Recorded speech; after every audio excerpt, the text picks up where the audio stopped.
Danielle Keller. I'm a hairstylist and I'm with the Desire Company. And I'm gonna teach you how to use a hot tool without burning your hair.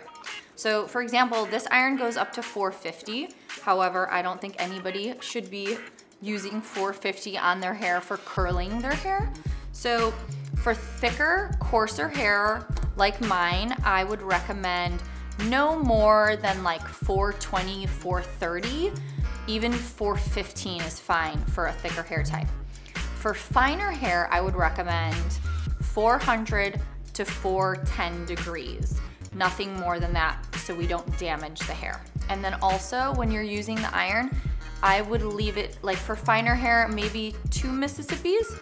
For thicker hair, 4 Mississippis, and just really kind of watch it. You don't want too much smoke to happen, and make sure you're paying attention and releasing on time not to burn your hair.